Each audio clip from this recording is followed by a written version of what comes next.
Gostaria de saber sobre os efeitos a longo prazo do não tratamento.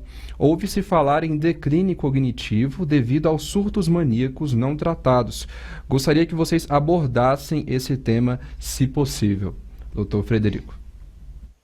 É uma pergunta bastante importante, né? Já foi citado aqui, acho que o Rodrigo falou um pouco, né?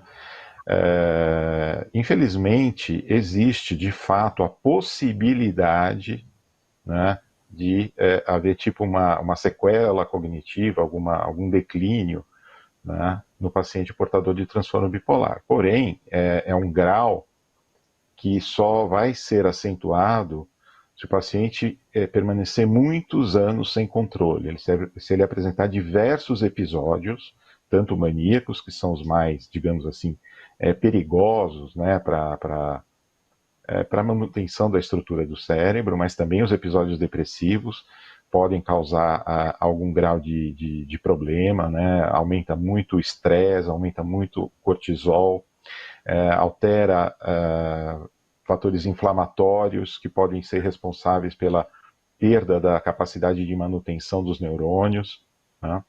Então, quanto maior o número de episódios, principalmente o número de episódios maníacos, né? Quanto maior o número de episódios totais, né? E quanto mais o tratamento é adiado, ou mais o tratamento ele é postergado, ou o paciente não adere às medicações, tem várias recaídas, recorrências, maior a chance dessa eventual disfunção cognitiva ficar mais evidente, tá? Existem algumas alterações em pequenos, como é que eu vou dizer, pequenos exames, não são alterações de grande monta, mas que eventualmente já podem ser detectados antes do paciente apresentar o primeiro episódio. Digamos assim que é uma marcação cognitiva característica do transtorno bipolar, como uma disfunção executiva, por exemplo. Então, algumas pessoas criticam essa ideia da progressão da doença, que a doença não é progressiva. Por quê? Porque muitos pacientes já apresentariam algum grau de disfunção executiva antes do primeiro episódio de transtorno bipolar. Por outro lado, a gente que acompanha casos graves, né, no Gruda, no Prodaf, infelizmente são casos que o paciente já teve dezenas, se não até uma centena de episódios ao longo da vida, e a gente percebe esse declínio, né, que é fruto não propriamente da doença, mas do não tratamento correto da doença, seja porque o paciente não adere ao tratamento, seja porque o paciente de fato tem um transtorno de difícil tratamento e ele não responde aos tratamentos usuais da maneira que a gente costuma observar nos pacientes mais responsivos.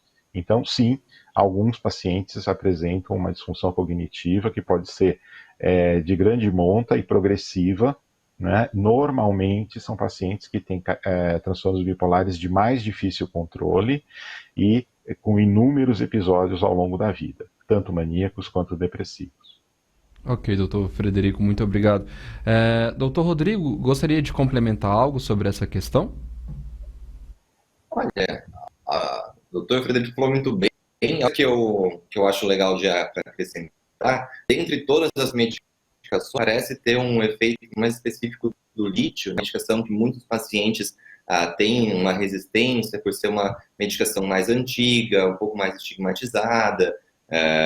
Alguns psiquiatras ficam um pouco resistentes para usar o lítio, mas o lítio ele tem um excelente e bem já demonstrado efeito neuroprotetor, né, na diminuição do desenvolvimento de declínio cognitivo, e inclusive, né, alguns outros estudos, inclusive pelo povo do HC, mostrando a diminuição de progressão para Alzheimer, né, e de outras demências com o tratamento com o lítio. Então, dentre, né, as medicações que a gente tem disponível, só aí uma estrelinha, um destaque positivo para o lítio nesse aspecto.